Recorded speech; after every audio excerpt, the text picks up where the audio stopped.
Olá, boa tarde. Hoje é quarta-feira, dia 5 de abril. A partir de agora, te convido a acompanhar mais uma edição do Boletim Legislativo. Aqui você fica sempre bem informado com as principais notícias da Câmara e da nossa cidade. Seja muito bem-vindo. E nesta terça-feira teve sessão na Câmara de São José dos Campos.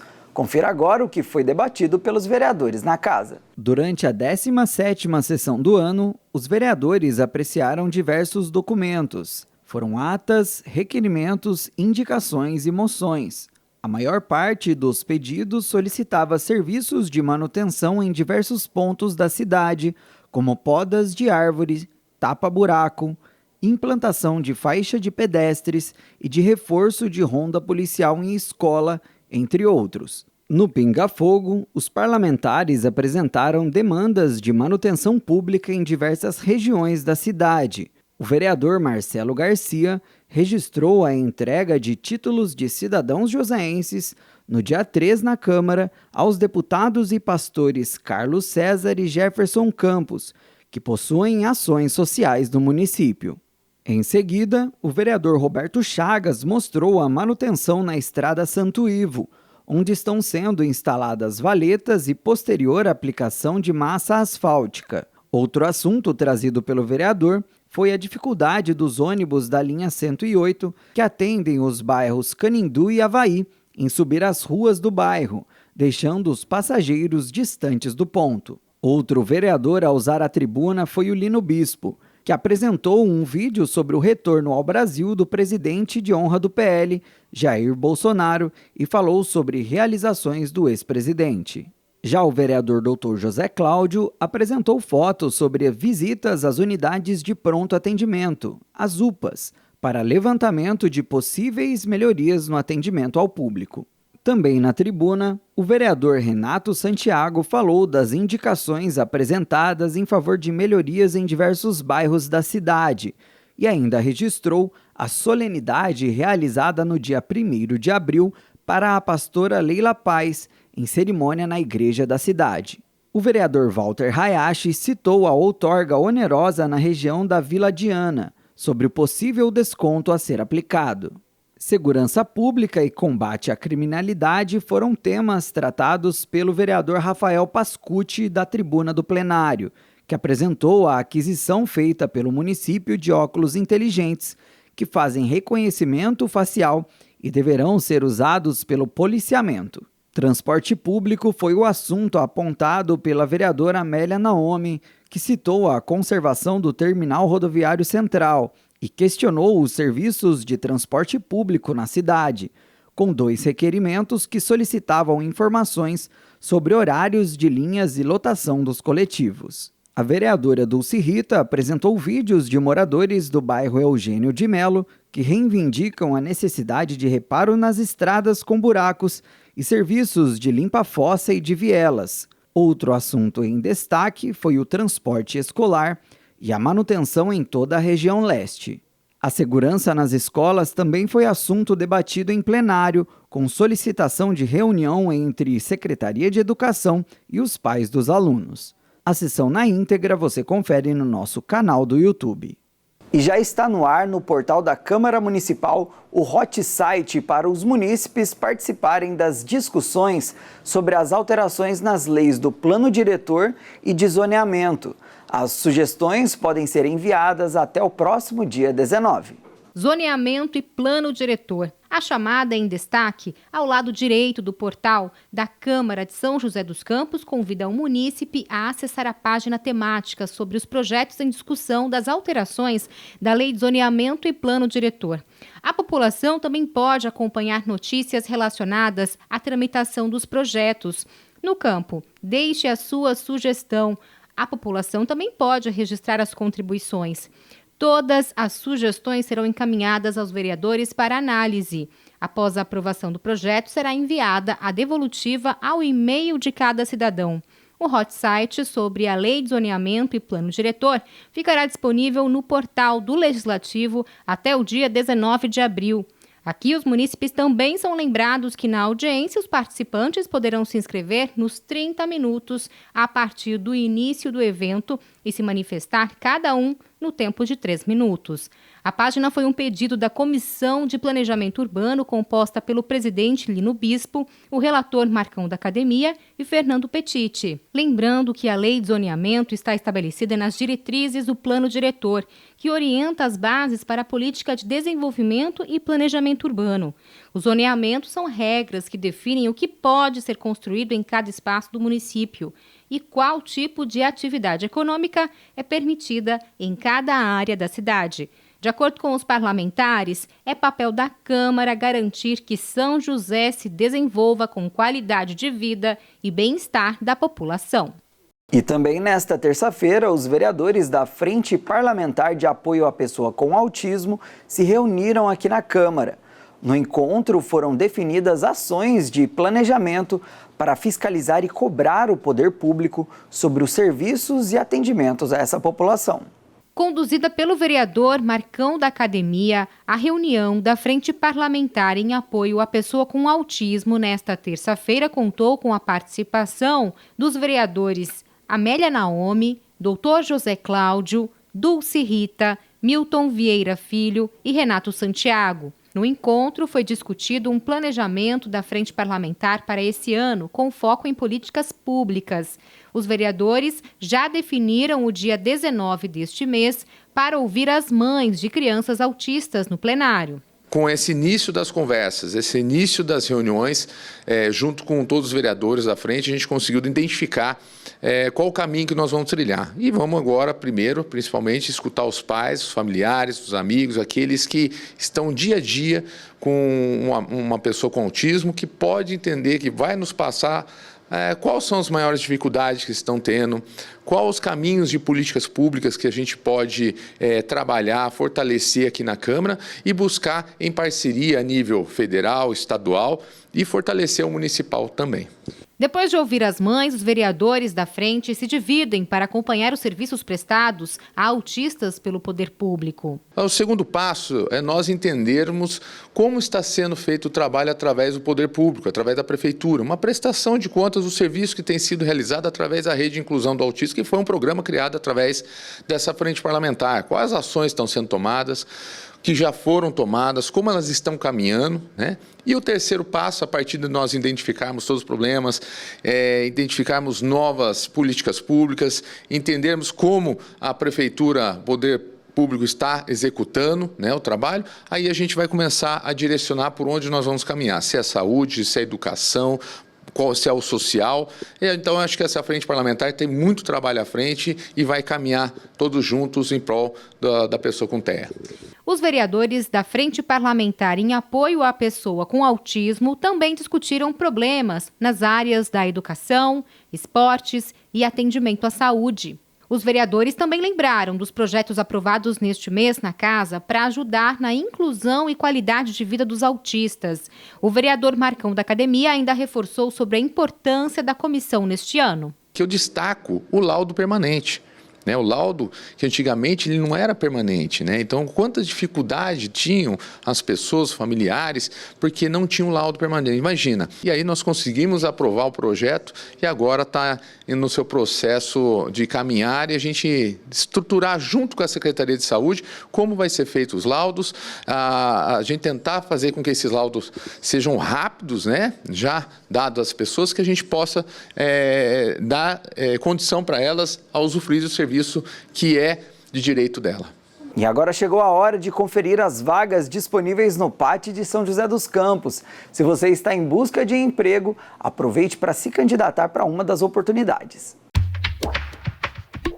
O PAT, Posto de Atendimento ao Trabalhador de São José dos Campos, tem oportunidades de emprego para ajudante confeiteiro, ajudante de padeiro, armador, assistente de vendas, atendente, auxiliar de cozinha, auxiliar de manutenção predial, carpinteiro, chefe de cozinha, corretor de imóveis, costureira, cozinheira, enfermeiro, instalador de câmeras e alarmes, mecânico de automóvel, mecânico de manutenção de guindaste, mecânico hidráulico, montador, motorista de caminhão, operador de caixa, operador de cobrança bancária, operador de máquinas, operador de telemarketing, operador de televendas, pedreiro de alvenaria, representante comercial em gestão de resíduos, salgadeira, serralheiro artístico, torneiro, vendedor de serviços digitais, vendedor porta a porta e vendedor. Ainda há vagas para pessoa com deficiência no cargo de operador de telemarketing. Para se candidatar é fácil, é só comparecer ao PAT, levando RG, CPF, carteira de trabalho e o cartão cidadão. O PAT fica na Praça Afonso Pena, número 175, no centro. E agora o assunto no boletim é jogo eletrônico. Hoje esse mercado movimenta bilhões de reais no país. E aqui em São José dos Campos não é diferente. Inclusive, uma lei de autoria do vereador Zé Luiz deve alavancar ainda mais o setor na cidade com o programa Sanja Games. Confira. Seja no celular, consoles ou computador, quase todo mundo joga ou já jogou algum jogo eletrônico. Segundo dados da pesquisa Games Brasil, cerca de 75% da população brasileira se entretém com algum joguinho. E com tanta popularidade, os games ganharam destaque na economia. Uma nova lei, de autoria do vereador Zé Luiz, pretende fomentar esse mercado na cidade através do programa Sanja Games. Primeiro de tudo é sinalizar para o mercado, para os outros estados, para outros países, inclusive, que São José dos Campos tem condição de entrar nesse cenário, nessa rota de jogos, de produção de games, é trabalhar a inovação. São José tem, tanto já no Parque Tecnológico como no Parque da Cidade, grupos de pessoas que se reúnem em forma de negócios para tratar desses jogos, na produção desses materiais. É um tipo de material que produz bastante trabalho, ou seja, muitos postos de trabalho, novos impostos que serão arrecadados pela prefeitura, enfim. É toda uma riqueza de entretenimento, mas ao mesmo tempo tem a geração de trabalho e renda para a nossa população também. Dados apontam que a indústria de games movimentou cerca de 175,8 bilhões de dólares em 2021. Esse ano, o número deve passar de 200 bilhões de dólares. E segundo Alberto Marques, secretário de Inovação e Desenvolvimento Econômico, São José já sente os reflexos desse crescimento. Isso é muito atual porque a economia criativa, os games estão dentro desse ambiente chamado dessa nova economia criativa, né? É muito interessante, uma cadeia de postos de trabalho de alto nível, desenvolvedores, programadores. Esse é um setor que cresce a taxas enormes, realmente movimenta bilhões de dólares, né? Qual que é o esporte que tem um canal o dia inteiro passando, né, exclusivo, os esportes, né, digitais? Então, assim, os games têm realmente uma presença muito grande nos dias de hoje. Outro ponto positivo do boom no setor de games é a criação e abertura de novos postos de trabalho. Eugeniano Oliveira, gerente de uma escola de desenvolvimento de games que atua na cidade desde 2017, relata que a procura por mão de obra qualificada também vem crescendo. É um mercado que cresce no mundo todo. Nós somos o 5º maior mercado game do mundo, o 10º em arrecadação, e a gente deve dobrar o volume em 5 anos. Pela Abra Games, a Associação das Empresas de Games, a gente tinha há 10 anos atrás 100 desenvolvedoras. Hoje a gente mais que dobrou, a gente está com 1.000. E o apoio do poder público é essencial para o desenvolvimento do setor. Em 2021, a Prefeitura, em parceria com startups e outras empresas, criaram um hub para fomentar o mercado de games na cidade. O programa Sanja Games vem para dar ainda mais apoio. Para o vereador Zé Luiz, o investimento no setor de jogos eletrônicos contribui muito para o crescimento da economia da cidade. O principal atrativo é que os jovens terão também mais uma oportunidade de desenvolver tanto nas competições, nos jogos, mas também na produção desses games. Haja vista, como eu já disse, tanto o Parque Tecnológico como lá no Parque da Cidade, nós temos grupos já de pesquisa nessa área. Então a tendência, quanto mais você vai incentivando, dando indicativo que a cidade também quer participar desses negócios, você vai desenvolvendo bem essa área. E o setor de games movimenta outro segmento, o eSports. termo que é usado para os esportes eletrônicos. É um mercado que também ganha cada vez mais espaço no Brasil. E eu te convido para acompanhar um bate-papo que eu fiz com um profissional da área de competições de jogos digitais. Tá bem interessante.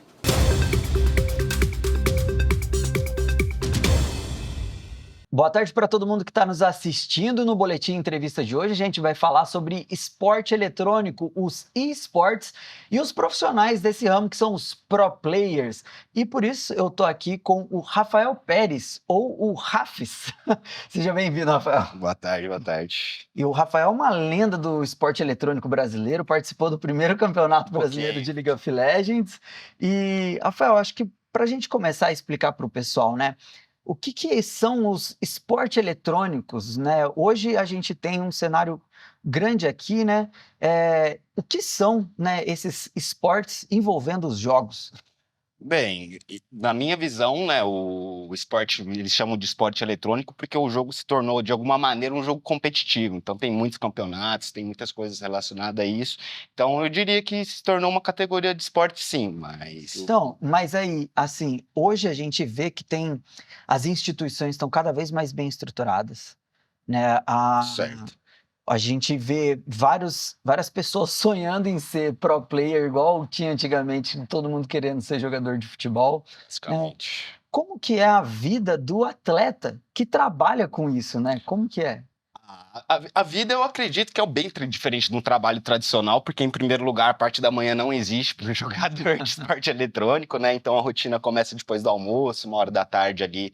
Aí é uma rotina de treinos, né? Mais ou menos são umas 8 horas diárias. Então, a gente pega desde 1h da tarde até as 5, faz uma pausa das 6, às 6 horas volta e joga até as 10 horas da noite. Então, 8 horas de treino, pelo menos, né? Fora o resto, de manhã ou depois dos treinos que você fica jogando também. E tem uma rotina de treinos como se fosse um jogador de futebol, de basquete. Todos os dias, a gente treina contra outras equipes também, que estão no mesmo cenário, todos os dias uma coisa diferente, contra times diferentes também, no mesmo dia, né, no caso. E a estrutura interna dos times, né, eu acho legal até a gente falar disso, porque tem os atletas, mas tem uma equipe grande por trás também, né? Muito maior que os 5 jogadores, né, que são a base do time, né, a equipe por trás desses caras, chuto que deve ter umas 15, 20 pessoas aí trabalhando para o desenvolvimento da equipe, né.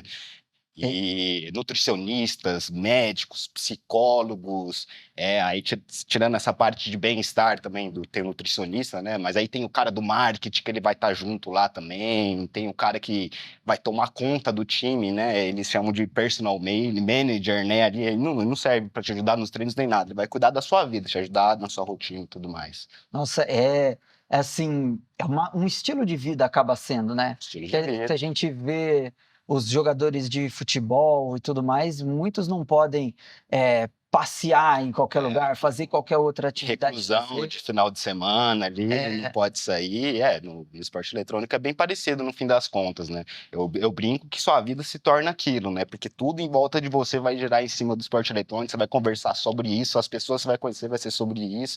Então sua vida se fecha nesse ciclo aí, basicamente. E assim, o legal é a gente explicar pro pessoal que está assistindo pra gente que é uma profissão. O pessoal recebe salário. Muito bem ainda, uma bela remuneração no fim das contas. Que ao longo do tempo foi melhorando cada vez mais, né? Você começou há mais de 10 anos atrás, né? 2009 eu comecei a jogar esse jogo, em 2010 eu já estava começando a ganhar um dinheirinho já. Olha só que legal. E esse mercado evoluiu, né? Sem dúvida. O que está diferente da época que você começou para agora? Eu diria que foi muito efeito do profissionalismo, né? A partir do momento que está atraindo umas empresas muito grandes para o ramo, eles também esperam que esse nível de profissionalismo se estenda para o time também, né? Desde os jogadores até todo o time, né? E, por exemplo, em relação a essas estruturas aí, a casa onde os moradores jogam hoje, estrutura até mais básica, desde a cadeira que ele usa, o mouse que ele usa, a comida que ele está comendo também, os nutricionistas, os psicólogos hoje têm uma formação específica para esporte eletrônico também. Então, está muito mais adaptado, né? Profissionalismo, realmente, eu acho que esse é o termo, muito mais profissional. Ao longo dos anos, teve um aumento de público e isso gerou, né, Sim, abriu o olho de várias grandes empresas desse nicho, né, vamos dizer. Eu acho que é um ramo que os empresários que antes achavam que era só um joguinho. Acho que é só brincadeira, Não né? é mais, né? Um mercado muito grande. Eu tenho a história, por exemplo, meu pai é bancário, né? E a minha primeira premiação que eu recebi de campeonato, meu pai ficava brincando, não vai cair nada, né? Esse dinheiro é de mentira, não sei o quê. Aí quando caiu o dinheiro na conta, ele me ligou pra casa e falou assim, nossa, achei que você tava brincando com a gente, não sei o quê, caiu mesmo, tá de parabéns, não sei o quê. Não sei o quê. Assusta todo mundo da geração passada. Nossa, E acabam que pessoas muito jovens, né? Começam a ganhar vida e do nada ganhando dinheiro pra caramba, né? Pô, em 2019 eu tinha 15 anos também. 2009, né? Desculpa. 2009 eu tinha 15 anos. Então eu comecei a ganhar dinheiro antes dos meus 15 anos. Com 18 anos eu consegui comprar meu carro com o dinheiro do jogo. Caramba, olha só, papai e mamãe que tá assistindo a gente, não é só um joguinho, pode virar profissão hoje em dia, né? Olha, é fácil assim, não. É fácil, Eu dei né? muita sorte ainda, né? Não sorte, né? Eu tava no caminho certo, vamos dizer assim. Porque antigamente não existia um caminho pra isso, né? Não tinha como eu querer isso, porque não tinha isso antes, né? O meu só foi seguindo no fluxo e acabou que foi isso aí. Hoje em dia, para se destacar já é muito mais difícil, né? Muito mais gente, entrar né? num time grande, né? Mas o legal é que tem bastante estrutura, né? Muito, também aumentou muito o número de times e tudo mais, por mais que tenha aumentado o pessoal querendo fazer isso, também tem muita mais estrutura para isso acontecer também. Então, É um papo bastante longo, né? Mas já contribuiu bastante. Muito obrigado, Rafael, por aceitar vir aqui. Valeu. Uma joia rara aqui da nossa cidade. Parabéns aí pela sua carreira. Valeu. E é isso aí, pessoal. Voltamos para o estúdio. Até o próximo Boletim Entrevista.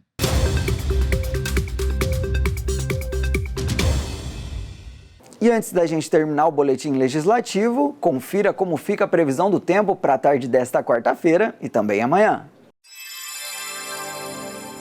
São esperadas pancadas de chuva a partir da tarde. Ainda assim, o calor se mantém. A máxima é de 29 graus e a mínima de 16.